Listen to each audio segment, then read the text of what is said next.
So in this workout, we're going to introduce again 10 exercises. This time we're going to be working for 45 seconds with a 10-second transition onto the next exercise. Once we've completed all 10 of these exercises, we're going to take a 1-minute recovery and then begin again for 2 to 3 more rounds. So we're going to start out in a squat position, a little bit wider than shoulder width, weight evenly planted in our feet. Swing our arms down and back behind us, and then exhale and reach up towards the sky. We're going to move back and forth between this, bring it all the way up onto the balls of the feet, keeping the body tall. Exhale, full extension.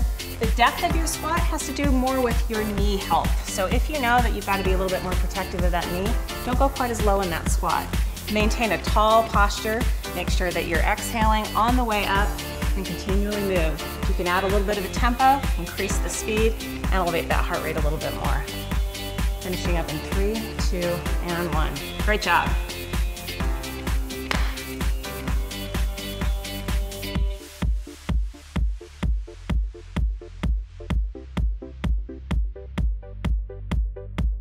Now we're prepping for what's called a wood chop. We're gonna go ahead and keep that stance a little bit wider, reach up to the corner, pull across the body. So in this movement, we're using nice long levers. We're making sure that our glutes are engaged as we reach up towards that corner, and then an exhalation pulling across the body and engaging through that core.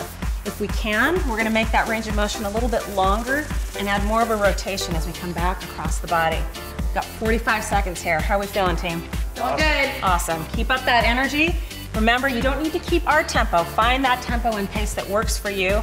Work hard. Make sure that you feel those glutes engaged on that extension so that back is protected. Keep it up, guys.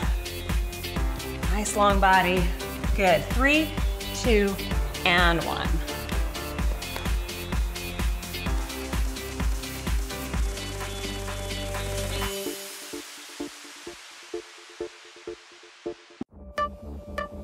Here we are ready to go on the opposite side. Our wood chops again, reaching up to the opposite corner, pulling across the body. So establish that line first, making sure that we feel like we're in a place where we can have that extended position, back supported, glutes engaged. Moving quickly across the body if we feel like we can do that. Keep up that energy, more rotation. We feel like we've got that ability to twist and rotate. Never ever work through pain. So we want to just keep that heart rate working high. Feel that exhalation as we pull across the body. Nice, keep it up. How are we feeling, team? Great. Looks good. Excellent. Exhale every time we pull across. Honoring where our body's at. Finishing up in 3, 2, and 1. Excellent job.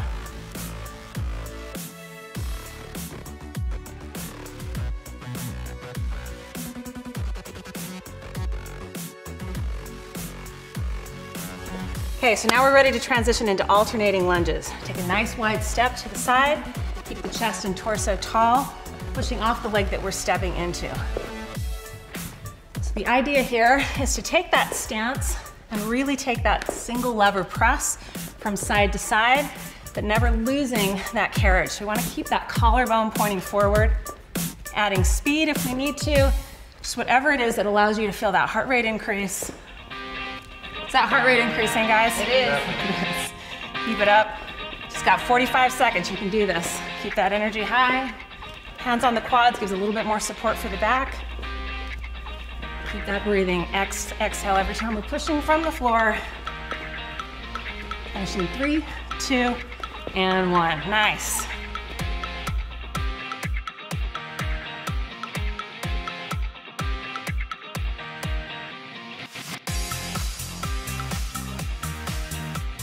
Now we're moving into a side-to-side squat.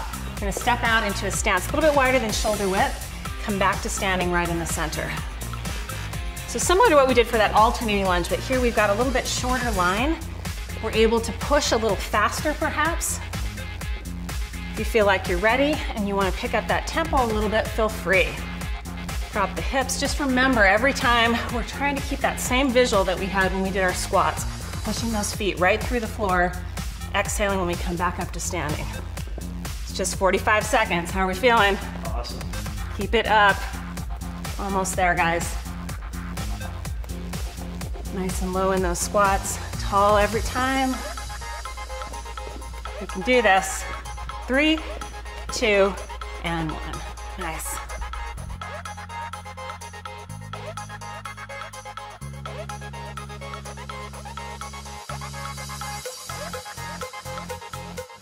So we're transitioning now to some core work. So we're gonna start in a plank position. Carson's gonna stay kneeling, Bobby's on her feet. Plank to side plank. We're gonna rotate over onto that one side, stacking the hips and shoulders, and then transition back to plank. So Carson is taking a kneeling position here. It's just as you build strength and stability. When you're ready, and you're ready for that challenge, then you can move up onto your feet. Let your strength, your back help be your guide. Make sure that you always feel that your core is the primary star of this movement. So making sure when we come back to that plank as well, we have our shoulder blades back and down, thinking back to just those basics we learned with our push-ups, making sure we apply all the things that we're learning. Exhale, nice job you guys. So this one, not so concerned with speed. We wanna make sure that when we move to a balancing side plank, that we are controlled. We've got the ability to stay there. Core is fired up, nice and strong. 45 seconds, how's the core doing? It's on fire. Nice, 3, 2, and 1, excellent.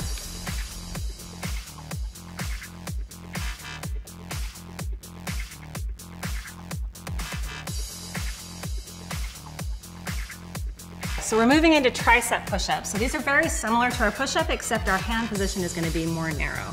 Shoulder blades back and down, we're just gonna lower and lift. We've got 45 seconds of these. So this is one where you might want to take that modification, bring it to your knees, maybe have a decreased range of motion. The idea behind a tricep push-up is that we want to transfer that muscle work outside of the shoulders and incorporate a little bit more into our triceps. So literally our arms are skimming our sidelines. We're kind of trying to squeeze those arms right along the body. Carson, how are we doing with those full body triceps? Too bad it's only 45 seconds. Let's keep going. Keep that energy nice and high. Make sure that we still remember with this, we are incorporating our core. Abs should be on fire, glutes engaged, no sway in that low back. Nice job. Last 3, 2, and 1.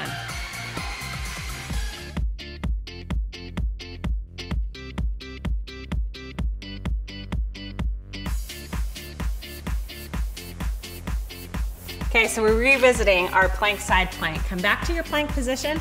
This time we'll be transitioning to the opposite arm. So setting that position up in side plank, rotating back to the center. Just a reminder on this one, we're not looking for speed. We're looking for really good integrity of movement, making sure every time we reset in our plank position, our shoulders are back and down, and we're thinking about some of those muscle groups that may not automatically come into focus. Making sure that our quads are tight, glutes are tight, and there's an exhalation once again that's happening as we shift and load onto that single side. How are we doing on this side? Feels good. Nice. 45 seconds, you can do this. Keep it up. Remember, we don't need speed, we just need quality of movement. Anytime you need to transition, move back down to your knees. You can do the same thing as Carson's doing here, building strength. Last 3, 2, and 1. Excellent.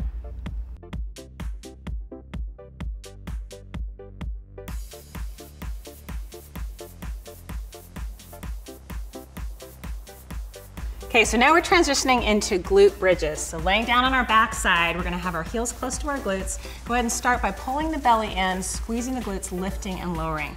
So this movement is gonna be fluid, back and forth, up and down. Try to keep your knees from pulling apart. Keep that engagement, keeping them squeezing right in the center.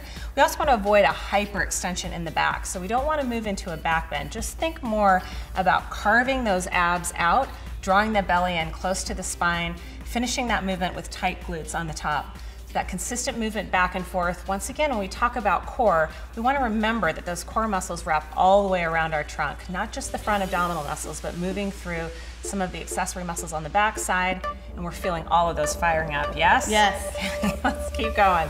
4, 3, 2, and 1. Nicely done.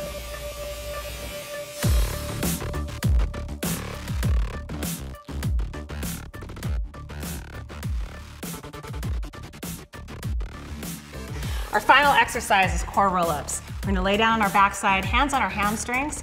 We're gonna exhale as we draw our belly into our spine and make a soft C shape with the back, and then lower all the way back and down. So everybody's range of motion is going to be a little bit different on this. The hands are on those hamstrings to give us the additional support. We never want to feel like we're straining and having to pull up with the back. What's most important with this exercise is that we've drawn the belly in right from the very beginning and we start that exhalation. That abdominal or core bracing is what's going to give us the support to be able to do this exercise well and using the correct muscles. Are we feeling the right muscles, guys? Yes. Yes, abs are fired up. Nice job. So remember, the transition coming up and down, we always want to create that soft C shape as we lower back and down. Keep that core fired up. Nice. Last 3, 2, and 1.